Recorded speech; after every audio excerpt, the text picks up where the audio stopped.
Hello friends, foes, other watchers on the internet, my name is Matt, you're watching Hogwash Gaming, and today we are going to be unboxing Seven Wonders. It's a really fun game that I played with my friends in New York, and I had to get it when it went on sale, so here it is. Let's first start with the wrapper. You will see that it has a sticker that says World's Most Awarded Game. I don't know how accurate that is today, but it probably is accurate.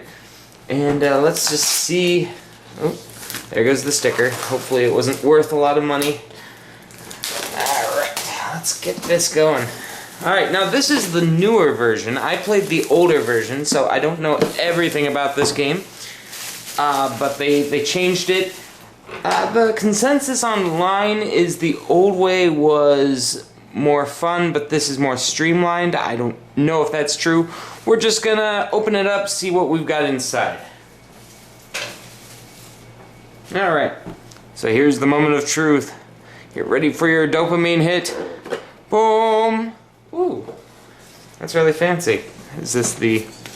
Oh, this is just a list of cards, and I'm guessing they're tiers? I don't know. Oh, I see. Age 1, Age 2, Age 3, and then chains Age 1, Age 2, Age 3. Interesting. Okay, so this evidently has value in the sense of if you want to figure out your tactics, you can take a look at what you've got. Alright, let's put this over here. And what do we got? We've got a Discover the Rules on Video.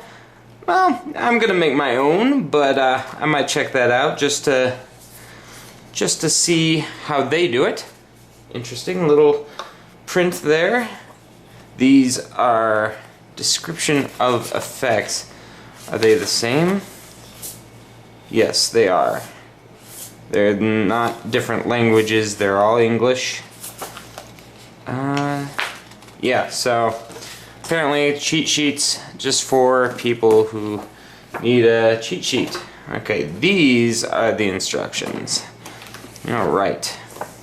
So, Seven Wonders has the instructions there. Nice big illustrations, good stuff. I will be making a video on how to play this pretty soon, so keep your eyes open for that. Alright, now we've got a bunch of tokens that we'll be punching out. Looks like money and armies, if I'm not mistaken. I remember that being armies. And I'm not sure what these red tiles are for. We'll punch those out later. And then we've got the wonders. Okay, we've got the Temple of Zeus. And if I'm not mistaken, these are double-sided and one side is more difficult than the other. Yeah, that looks different. So yeah, you can choose which side you want to play with. Not sure if you do that before, like everyone has to choose the night side or the day side. Not sure, but we'll find out. Alright, so we've got the Temple of Zeus, and then we've got the Mausoleum of Halicarnassus. Halicarnassus. Okay, I said it wrong. The Great Pyramids of Giza. These are the only still standing wonders of the world in this list. The rest have been destroyed by one thing or another. Halicarnassus, I think, had a lot of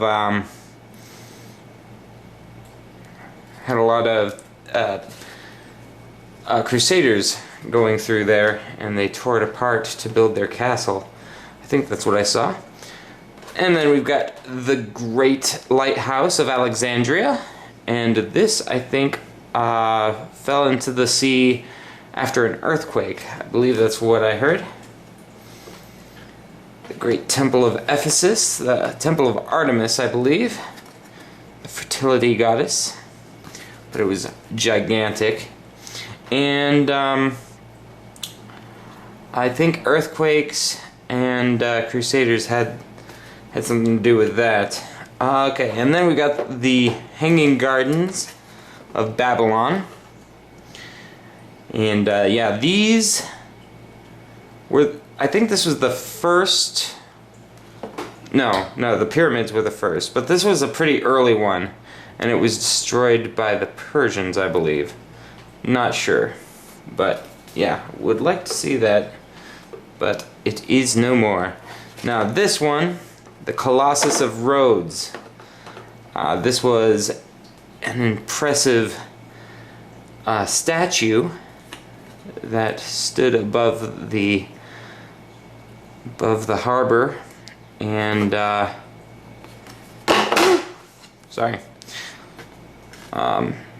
Yeah, I think an earthquake knocked this over, and then it was sold to some guy in Arabia who hauled it away with a bunch of camels. It was not from the ocean. It sailed to the Sahara Desert or whatever and was dragged away. Yeah.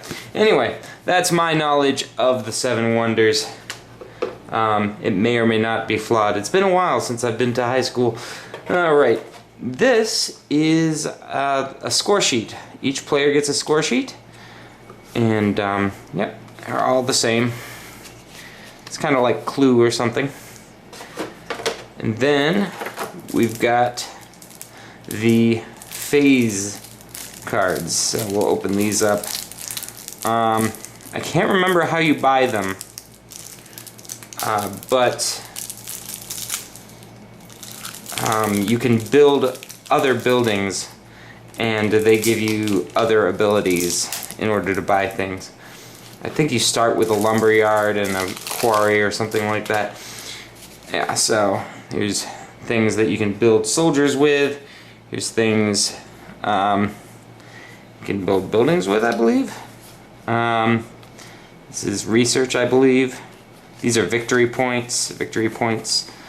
Then lighthouse helps you get more coinage and more cards, I believe. Yeah. More army stuff. And this is the cost. It's kind of like Catan, another game that I would like to cover at some point. But one thing that you'll notice is these cards have levels. So these are the third age. These are the second age. And then, if I'm not mistaken, these are second and first ages. Alright. I'm doing this like a barbarian, ripping from the top.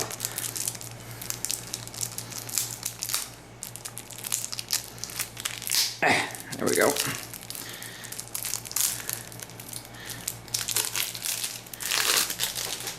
Alright.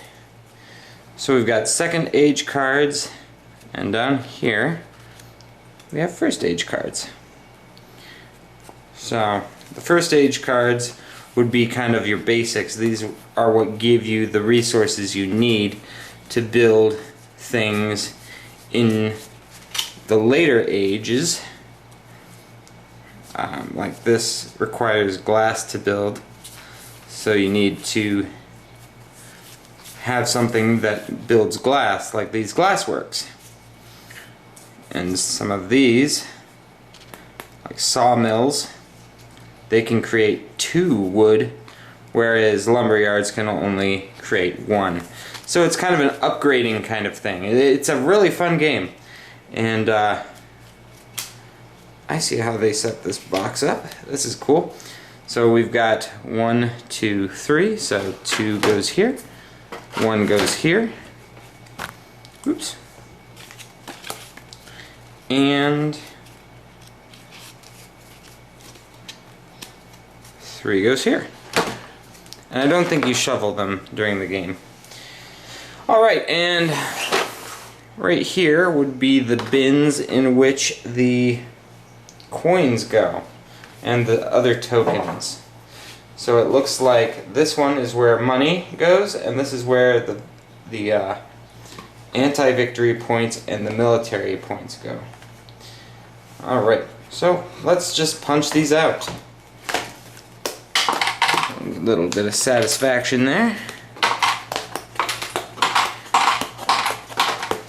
Boom, boom, boom, boom.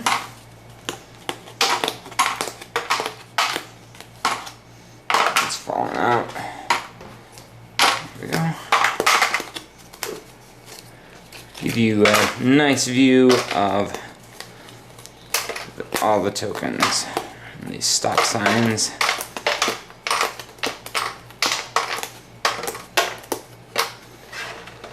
Alright. Boom, boom. Coin goes in the wrong one, and this only one goes in the wrong one. All good.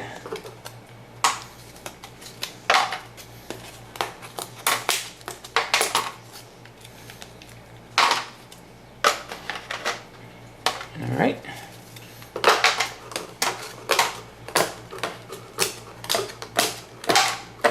I must say there are less tokens to punch out than what came in Twilight Imperium and its expansion. That was a lot.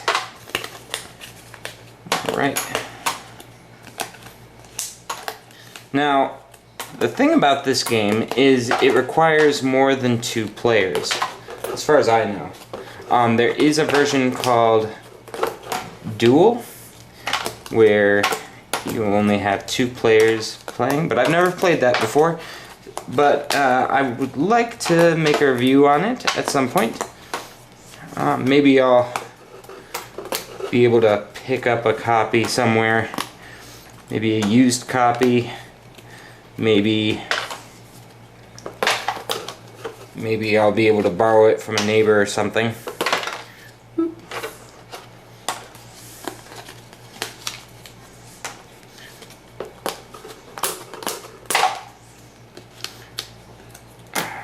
Alright.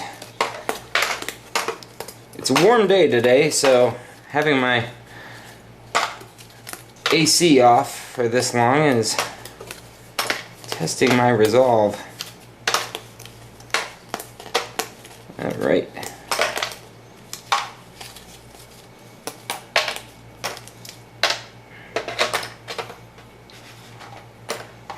And there. 3 more. 1, 2, 3. Alright.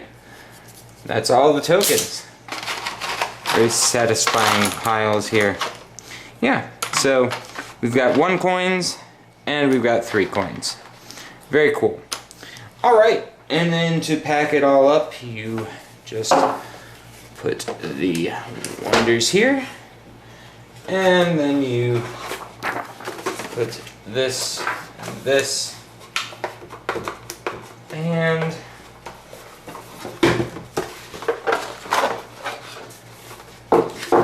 these 2 sheets. I'm going to keep this one out. Alright.